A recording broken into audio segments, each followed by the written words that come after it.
Ayan guys, magandang araw po muli sa inyong lahat. Ayan, panibagong vlog na naman po namin ni Dagay. At yan, dahil nga po wala na pong ulan at ngayon po umaga na naman po ng araw ng Martes. Ayan guys, at kahapon nga po araw ng Lunes ay wala pong pasok kasi nga po masama ang panahon kahapon. Ngayon naman po ay medyo maayos-ayos na po yung panahon pero makulimlim pa din. Kaya yan, dahil umaga na, magliligpit na uli po ako dito sa bahay. At syempre, maghuhugas muna pa ako ng plato. Ayan guys, at ito, nanguha po ako ng gulayin kahapon. Nanguha po ako ng gulayin. Gugulayin ko nga po ito mamaya kung magugulay ko kasi si Totoy po ay nakagat ng pusa. Kahapon po naghanap po ako ng pera na pwede sanang mapagkunan kung saan makakakuha para mapaturukan ko po si Totoy sa kagat ng pusa. Yung pong pagkakagat po kay Totoy ng pusa para may kalmot din po. Para mapaturukan po si Totoy. Kasi nga po, nung isang gabi pa po yan nakagat. Hindi ko nga po namalayan na nakagat na po si Totoy ng pusa kasi natutulog po kami dalawa dito, si Rona. Tapos nung siguro po nanonood pa si Totoy nun, ay ako po ay nakatulog na nun. Tapos si Kurahaw po ay naglalaro sila dyan sa ilalim ng sopa ng bamboo set. Baka po inuulot-ulot ni Kurahaw yung pusa kay Totoy, kaya nakagat si Totoy ng pusa. At pinatingin ko nga po si Totoy kay Lolo Bading kasi hindi ko po malaman kung kagat ng pusa o ano. Pero halatang halata po na kagat po talaga ng hayop yung sa may sentido ng utak po ni Totoy. Sentido po ng ulo. Ayan, titingnan po natin yung, ayan guys, tingnan po natin yung pinagkagatan ng pusa sa ulo po ni Totoy. Ayan guys, oh. Ayan, dalawang ngipin na bumaon. Tapos na may karmos. Ayan, oh. Dalawang ngipin po. Toy, sino may gawa nito? Pusa? Ha? Kurahaw. Si Kurahaw may gawa? Anong ginagawa sa'yo ni Kurahaw? Dito. Saan? Dito? Itong sugat, oh. Ito, oh. Sino may gawa niyan? Ha? Dito. Sino may gawa niyan po, sugat? Alin? Ha? Si Kurahaw? Baka po guys, nilalaro po nila ni Kurahaw yung pusa. Tapos si Totoy po yung nakagat, nakalumos. Ay kailangan ko po mapainjikan. Alam niyo po guys, dito sa amin dati may libre pong may libreng gamot, may libreng check up, pero ngayon wala na po wala na pong libreng check up. Bihira na din po yung may libreng gamot, lalo na po dun sa pinagpapacheck upan po namin ni Dagay doon sa dito nung nagpacheck nung nagpacheck up po kami na pina-blood tint po si Dagay. Yung check up ni Dagay may bayad. Kaya ang check up po dito sa amin ay may bayad na. Tapos yung turok, ngayon nagtanong-tanong po ako sa may nakagat ng aso dahil nagpa-turok din po sila sa rabies. Ay may bayad din po ang pa-inject dito po sa ospital po namin dito sa Kapalungga.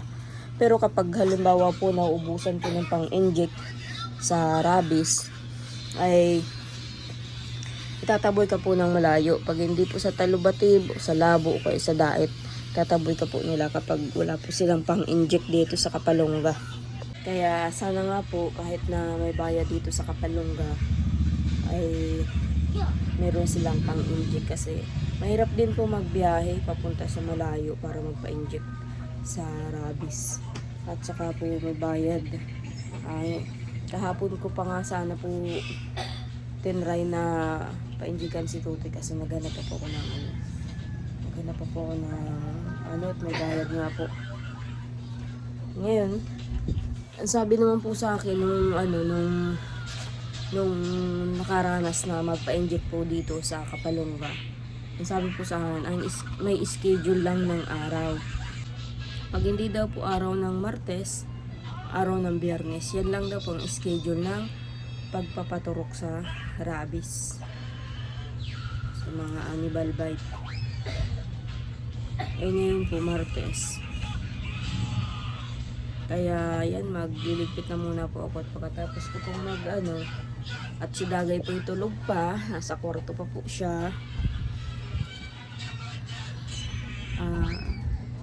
Tatanong ko muna po doon sa Medicare kung meron nga pong schedule ngayon o kung meron silang panturok.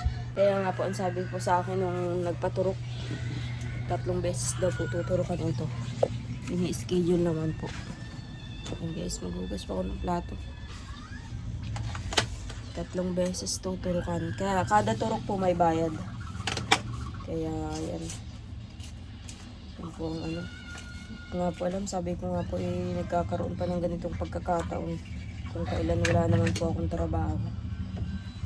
Wala akong pagkakitaan. Tapos yung biik ko pa, hindi ko pa maibenta-benta. Puro gastos. Kahapon nga po, galing dito si Jason na wala na naman silang bigas. Nangingi po sila ng bigas dito sa bahay at wala na silang isasaing ni Papa doon sa kabilang bahay. Buti nga po si Nanay at magaling-galing na. Galing-galing na po si Nanay. Ayun guys, at nandito si Nanay, nakapagala na. Ibig sabihin, magaling na si Nanay. Magaling ka na, Nanay. Ha? Nilalamig ka pa rin? Magkano na binsidong Papa sa uling? Nakahango pa na. Ilang sako na hango mo? 5 sako lang? O, di magkano lang na binsido? Bibili lang. Oo, magkano binigay mo pa kay Jason? 250. Di magkano natira? Di wala nang pambigas. Wala. Balik kami ang baga. Pagpuduli na ko puputuli ko yung nandito sa... Ay, di utang na naman pala yun. Bali na naman. Tapos ang in-order mo sa Shopee pa. Magkano yun? Sa ano mo yun? Power Soup.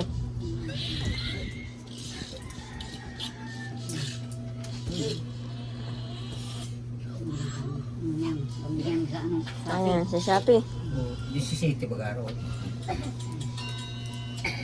Ako po titingnan ko kung padating na ngayon o bukas pa. Magkape na kayo, Nanay. Magkape na kayo. Ayun o, tinapay.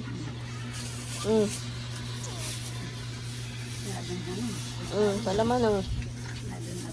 Anong oras nag-alis dito? Hindi ko alam, di namin na maabutan dito. Nagkuha daw ng bigas, sabi ni Kurahaw. At wala daw isasaing. Nagparog ko alis dito, wala pang tao. Sabi alis dito, sabi ko alis 6 na, nandito na ako. Nagbagong na nga ako ng baboy. Bubulib ka dito. Lock nga yung pinto ng bahay. Isang galing si Jason. Baka kay Mami. Nanay. Sabi ko kagubitog.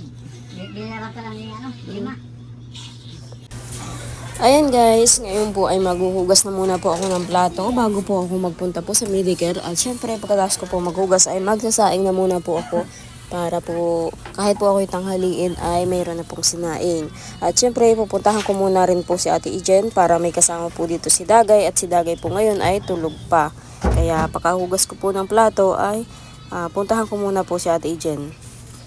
At dahil nga po nandito sila Papa, ayan sabi ko nga po ay magtimpla po sila ng kape nila. At doon nga po sa nabinsido po nila sa paghango ng uling ay bibili daw po sila ng 5 kilong bigas at wala na rin po silang bigas. At sabi ko nga po pakabili po nila ng bigas at saka gasolina dahil nga po mamumutol na naman po si Papa ay duman uli dito sa bahay at isasabay ko na lang po pag uwi po sa kanila. At si Ate Ijen nga po ay susunduin ko. At dahil nga po kahapon pa po nakagat po ng pusa si Tutoy or nakalmot, ayan pumunta po kami kay Lolo Bading para po lagyan po ng katulad po ng ginagawa dati nung unang panahon na yung may mga tambal-tambal na ginagawa kapag nakagat po ng hayop. Kasi nga po, wala pa po akong hawak na pera para pambaksin po kay Tutoy. Guys, at ngayon po ay patanghali. Kagagaling ko lang nga po sa Medicare at nagtingin po ako kung may schedule po ngayon ng turok po na sa rabies sa Animal Bites. Ay, kaso, magpo-post pa daw po sila sa Facebook. At yun daw pong vaccine na para sa animal bites ay isinauli po nila. Kaya magpo-post daw po sila pag meron na. Kaya baka daw po mamaya mag-post sila tungkol doon sa vaccine sa mga may rabies. Kaya sana nga po magkaroon hindi matagalan para hindi na po kami pupunta ni Tutoy sa malayo at ang hirap po magbiyahe-biyahe. Pupunta pang Dait, Labo o kaya Talbatib para lang magpabaksin ng May bayad din po dito ang magpabaksin ng sa rabies. Nakapagsaing naman na po ako kanina bago umalis. Kaya nagbili na lang nga po ako ng ulam. Ayan. Ito po ulam po namin. Sabi ko nga po, lulutuin ko yung yung talbos kanggos kaso nga lang po ay tanghali na. Kaya hindi ko na po maluluto. Baka po mamaya na. Pero himayin ko na rin po ngayon para mamaya nakahanda ng lutuin. Ayun, nandito po si Ate Jen at akala ko po ay makakapagpaturok po si Tutoy ng kanyang sugat gawa ng pusa. Antayin ko po yung post sa Facebook ng aming dito, Medicare. Ate Jen, pahingi nga lagayan dyan. Himayin natin to ay.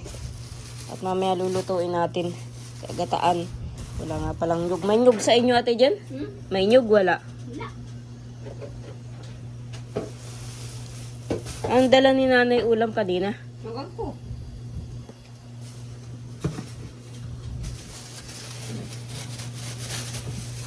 Ayan guys, gugulay po kami pero mamaya po namin ito maluluto. At yung mga bata po ay mapasok. Si Tutoy po ay mapasok. Samahan ko po sa school. Mamaya. Himayin natin dyan. Parang matanda na ito. Wala na po ay yung pong pinanghingian ko po ng ganitong gulay yun ay ang tanim po nila ay matanda na. Kaya yung talbos talaga ay parang matanda na rin. Pero pwede yung pong gulay niya kahit yan ay matanda ng tingnan. Saka medyo matigas na rin po. Iba talaga pag bagong tanim. At saka iba yung matagal ng tanim. Tapos tatalbusan mo. Parang yung talbos matitigas na rin. At himay na muna natin yan. Late naman po kay Dagay. Ito. Gising pa lang po si Dagay. Nagmaylo ka na, Dagay? Hindi pa, abay ko mag-init. Ay na yung iniinit. Nag-iinit na kami. Ate Jen. Aling masakit sa'yo? Ang likod. Likod? Huwag kang para hihiga. Masakit tayo yung tuhod mo?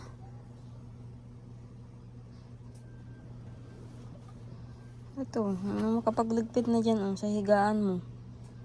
Malukot yung mga kumot na yan dyan. Kung gusto mong maligo, mag-iinit ng tubig kung maliligo ka. Kaya lang masakit ang batok mo, ngalayan. Nangalayan ka pagkatulog mo kagabi. Ngalayan. Huwag ka muna palang maligo at baka maano yung leg mo kung nangalay. Itong tuhod mo, masakit pa ba ka? Ito. Alin?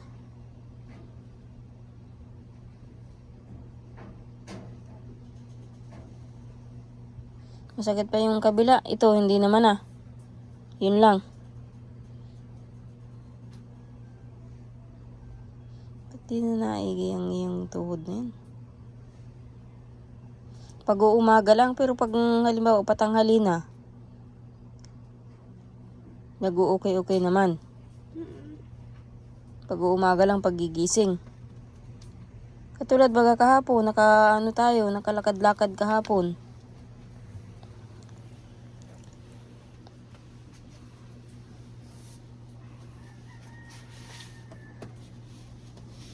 Pating dami ito na yun.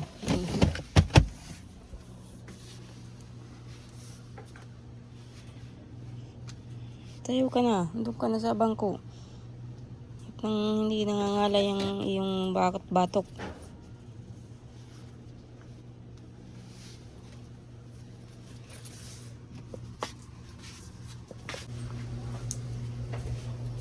Upo ka na nang dyan oh.